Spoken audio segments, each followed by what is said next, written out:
genio y figura. Y aquí va. Leer ha constituido uno de los mayores placeres para la humanidad. Las letras forjan una experiencia única. Esta actividad solitaria, en esencia, nos permite durante el tiempo que dura acceder a vivir sucesos y experimentar emociones que en otra forma resultarían imposibles. Hay libros que no dicen nada, otros, por así decirlo, merecen ser quemados en la hoguera. Otros están claramente en contra de la moral de una sociedad civilizada.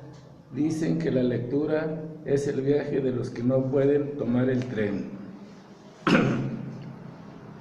Personalmente, aún antes de saber leer, ya conocía el contenido de algunos libros, por boca de mi padre, como los cuentos narrados en Las Mil y Una Noche, escrito árabe de 1475, Genoveva de Bramante, Roldán y los 12 pares de Francia, La Historia Sagrada, El Calendario de Galván, El Cancionero Picot. Mi educación primaria fue la que me impulsó este gusto. Así trepé al tren de la lectura del que no he podido ni deseo bajar. Cuando niño leí El Pato Donald, Porgy, La Pequeña Lulú, Roy Roger, Halcón Negro, Tarzán, El Llanero Solitario y muchos más. Fue El Informador el periódico que me condujo al acontecer regional, nacional y mundial. Recuerdo en particular a un articulista que se firmaba P. Luza, que en forma chusca y picaresca, por medio de su compadre Tranquilino de Corrotlán de las Ingratas, criticaba los desaciertos de líderes y gobernantes, y a Jim Bosch, un periodista norteamericano, que era muy buen articulista ese. De las revistas de la capital leía a José Pajés Hierro, Luis Espota, Javier Villarrutia, Salvador Novo, José Alvarado, Roberto Blanco y Vasconcelos, Luis Cabreras, García Naranjo, Alfonso Junco, Vicente Lomar Toledano, David Alfaro Siqueiros, Diego Rivera y otros periodiqueros de los que llamó Blanco Moeno, periodistas de cantel, de cantina, burdel y cruda, que se beneficiaban con el reparto de los centavos del gobierno, ya que era traición publicar lo no imprimido que estaba en el boletín oficial. La prensa libre es fundamental para formar opinión pública. El ejercicio del periodístico debe de llevar la moralidad, la conservación de los valores, combatir los males sociales, el autoritarismo, la violencia, la intolerancia y transformarse además en humano y positivo, valiente y apasionado. Es bien sabido que no hay sociedad libre sin una libertad de expresión. Estos conceptos los encontré en la revista Perfiles de don Manuel Romo de Alba, en los últimos años de la década de los 50 aquí en San Juan, del que aunque nunca crucé una palabra más allá de la compra de su publicación, lo recuerdo apoyado en un bastón para caminar, era de ojos verdes, usaba un sombrero de copa plana y se sujetaba los pantalones con tirantes y lo llamaban ingeniero. Perfiles fue una revista bien hecha, con excelentes artículos y magníficas fotografías de don Enrique Menciso. Don Pedro Márquez escribía las historias de su padre, y ahí me nació el interés por la historia de mi pueblo. Después tuve conocimientos que él en 1912 fundó el Amigo del Hogar, publicación semanal donde escribía Fuertino Ibarra, que era también aquí de San Juan. Más tarde reconocido periodista nacional, emparentado con los también célebres José Silverio de Anda, Guadalupe de Anda, lo mismo que Carlos Martínez y Daniel Romo de Alba. Esta es una publicación con energía, prudencia, condenó errores y malos tratos de funcionarios públicos. Después, en los aciagos días de la Revolución de Madero, parte de las defensas sociales. Fue nombrado presidente municipal de San Juan, donde enfrentó grandes sobresaltos y contratiempos. En ese tiempo fue tomada la población y saqueada por una gavilla de fascinerosos dispuestos a matar a quien se les pusiera en su camino. En su corto periodo presidencial ordenó el cierre de los comercios. Los domingos y en las tardes hizo que la banda de música ofreciera una serenata en la Plaza de Armas, costumbre que perduró por más de medio siglo. Después, por las azares de la vida, tuvo que abandonar el terruño, peregrinando en Guadalajara y México, donde desarrolló una actividad tan novelesca que quizás algún día pueda narrarla. Los funcionarios de gobernación lo calificaron como el reaccionario más peligroso de México. El encanto es una de las cualidades esenciales que debe de tener el escritor. Sin el encanto, lo demás es inútil, y así lo sentencia Borges. En ese campo lo tuvo don Manuel Romo de Alba, que fue todo un genio y figura hasta la sepultura. Eso es lo que yo pensé de él, o lo que yo pienso, y lo que yo recuerdo, y lo que yo escribí. Muy bien. Sí. ¿Cómo se llamó él? Así lo fue figura. ¿Cómo lo titulaste? Genio y figura. No sé si sabía por qué decían ingeniero o si era ingeniero. Pues en ese tiempo no. Mira, él sí se tituló de ingeniero y era ingeniero agrónomo. Sí. Y lo primero, de entre las primeras cosas que hizo, sus papás eran dueños de todo lo que ahora se conoce como, donde está Guillermo de Alba, Chamacuero. pero plantó como unas 40 hectáreas de higuerillas. Y entonces tenía el apodo de ingeniero higuerillas.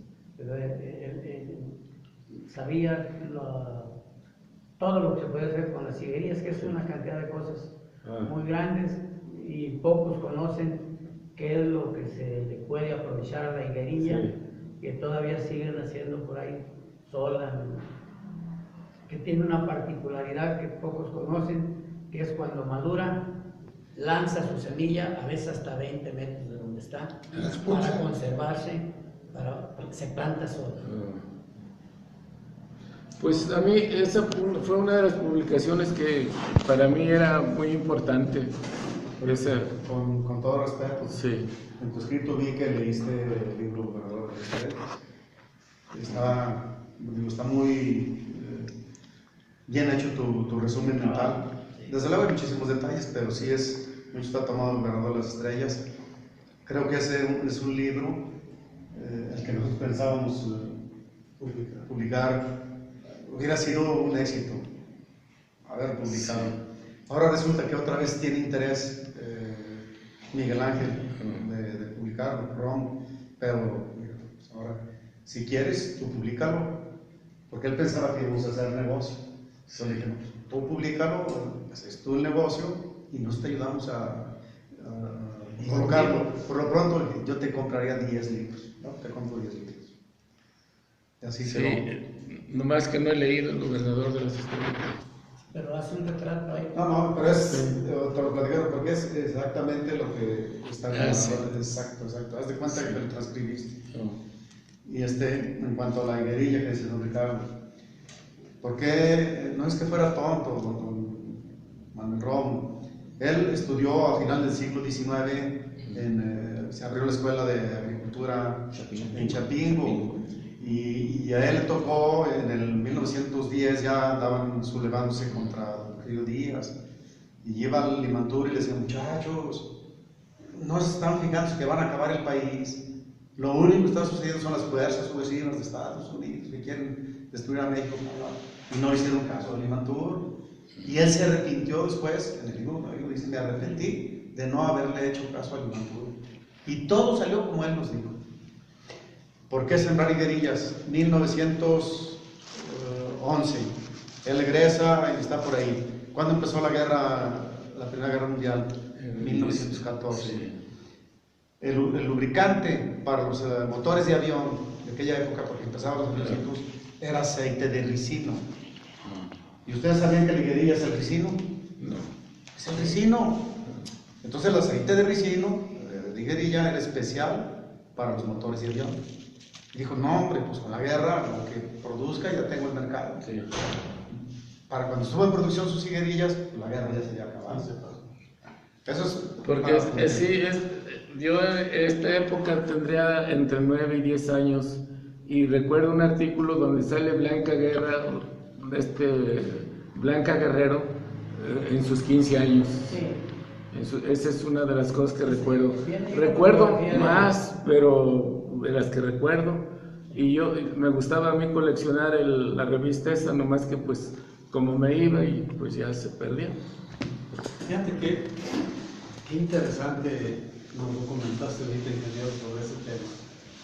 En realidad, no sé si la higuerilla era una especie desconocida en San Juan hasta ese tiempo. Era desconocida. Pero ahorita abunda y se reproduce Es plaga. rápidamente y crece como un árbol. Y aguanta las peores sequías. Parece que ya no hay nada y vuelve a retoñar enormemente. Pero ¿cómo se fue a regar la planta pues no nomás ahí en el Chamacuevo, sino por toda esta zona? En el rancho ahí nunca la plantamos y ahí. Y es una planta bonita. Lo que pasa era que los mismos gringos hicieron promoción para plantar cantidades, hasta 30 hectáreas de higuerilla, porque ellos ocupaban el aceite. Pero a mí me parece interesante como un personaje, ya platicando de un personaje, salen tantos detalles, Polifacético. no nomás de su vida, sino que ahí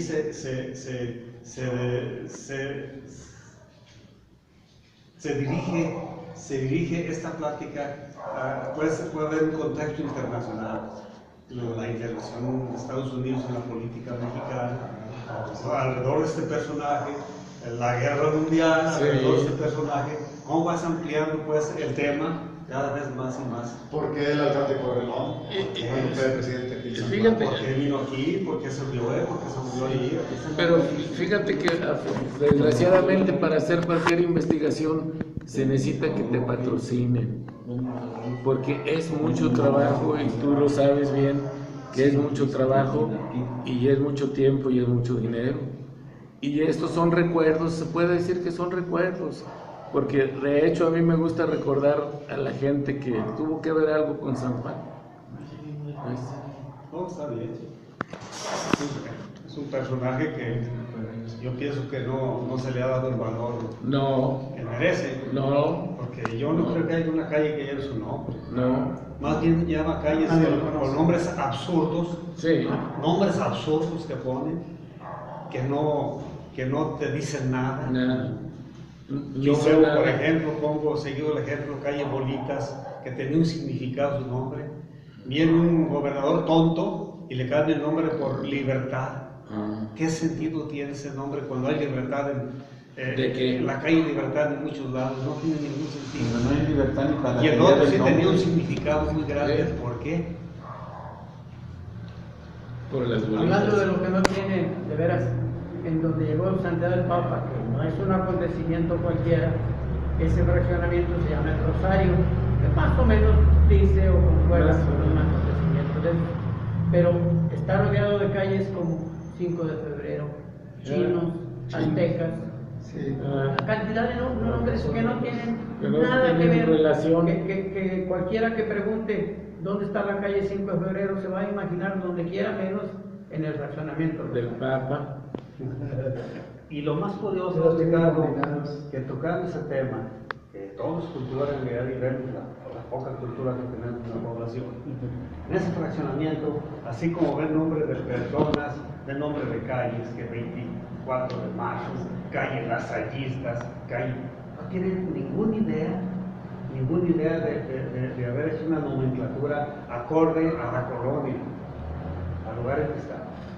Y te digo por qué, porque desgraciadamente nunca han preguntado a los que conocen. No, es que sentido común, ahorita hoy se me está ocurriendo a mí.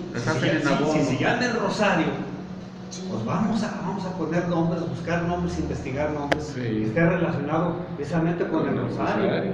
Que hay santos, que hay esto. No, pues la flor también lleva. el primero visto Ahora te digo, nombres relacionados con el rosario, ¿verdad? Oye, que la calle se llama, por ejemplo, así el 28 de abril. 28 de abril. Espejo del 28 de abril se cambió. Era como antes el Espíritu Santo, que ya le cambiaron los nombres a todas. Antes que temor de Dios y que sabe cuál, ya se les cambiaron. Como acá, Hablando de congruencia, lo único que es que sea congruencia. Si se llama la colonia, por ejemplo, se llama la colonia El Herrero, que es lo congruente. Ya sos martillo, tenaza, todo agua, asociado. eso es lo congruente. Pero en otros fraccionamientos, en el Rosario, que como acuerdo don Ricardo es ciertísimo, tiene todo menos de Rosario. No, pues ahí podría ser Francisco Javier Nuño, También, nombre de los. Olmos, en fin, unas cosas de esas. Los ¿no? personajes, sí. Que nada más se- para Pablo II abajo por la explanada. Una calle. Pero es precisamente por eso, porque el encargado de eso, como el encargado de cultura, que ni siquiera lo conocemos, el regidor de cultura. Conocemos a la Casa de la Cultura, pero a la regidora de la cultura. Pues con el trabajo que desempeña ese regidor, estamos mejor que no lo conozcamos. Yo creo que no hace nada. No ha llegado ninguna idea de nada. No, Es que no vas los 15 de Pues, cada mes. pues fíjense ¿Para qué les vas lo a que poner? un artículo desata de polémica.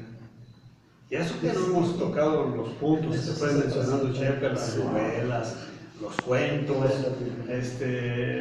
los periódicos, todo eso, alrededor de eso, ya serían otros temas diferentes. Dimensionar el personaje. Lo que es un artículo que parece sencillo, hasta dónde nos llevan los comentarios. Pero, José, sí estás despertando algo. Vamos, hay mucho que decir de don Manuel. Manuel Leal. Y que investigar los historiadores. sí. Ahorita me decía el pollo, oye, ¿qué no fue el que hizo? ¿Es de los agraristas? No, dije, de los sinarquistas. Él fue de los iniciadores del sinarquismo. Yo no digo que él lo haya iniciado, fue de los que formó el grupo pensante. Y en tiempos difíciles. Claro. En tiempos difíciles. Lo persiguió, tuvo que estar escondido, prácticamente escondido, durante un prisionero voluntario. Mucho tiempo, no sé si años, pero mucho tiempo, hasta que le dio amnistía federal, una amnistía que le dio Lázaro Cárdenas. Pero él estaba señalado como, tú dices, el reaccionario más peligroso de subversivo, reaccionario. Era el reaccionario. Les llaman, la reacción es el que no está de acuerdo con ellos. Es que es un reaccionario. Así es el Don Ricardo, quizás usted haya haber escuchado a García Naranjo. ¿No se acuerda de ese periodista, García Naranjo? ¿No era caricaturista? No, sí, No, porque acaba ese de es morir. García Cabral. No, No, es que ahorita acaba de morir. Ese es García Cabral. Y García Naranjo tenía mucho pegue con este hombre que era muy letrado de aquí de San Miguel el Alto. ¿Cómo se llama? Pues es famoso porque era muy bueno para discutir. Sí, y a veces tenían discusiones con García Naranjo. En ese tiempo que yo lo leía ya estaba muy anciano García Naranjo, ya estaba muy viejito. Tan moreno. No. Es el de Lagos, el de aquí de San Miguel. No recuerdo cómo se llama, pero es famoso como orador, sí, es famoso. No, pues los felicito, están muy interesantes. Y hubo un periodista que se llamaba José Alvarado también. ¿De San Miguel? No, de México, o no sé de dónde sería, nomás que eran articulistas del Jueves de Excelsior. Sí, Cadena de Excelsior. sí, de Excelsior y de eso. No sé la objetividad. Y a mí me gustaba el informador porque decía, los domingos traía una sección que decía hace 50 años. Y todavía en ese tiempo pues hablaba de lo que había pasado 50 años de la revolución y de todo eso. Porque el consulado de Guadalajara, el consulado americano, tiene muchos documentos muchos documentos de la historia de nosotros que no se dan a conocer también, pero sí tiene muchos documentos. Bien. Entonces, damos por concluida la intervención. Eso estuvo en la revista Presencia Alteña del 2005, lo que estaba viendo de noviembre del 2005, fue donde apareció. Oye, ¿qué estamos día de hoy? Que ahorita no tengo la mente. 17 de noviembre 17 de noviembre. de 2016. Ok. Que de pronto se va.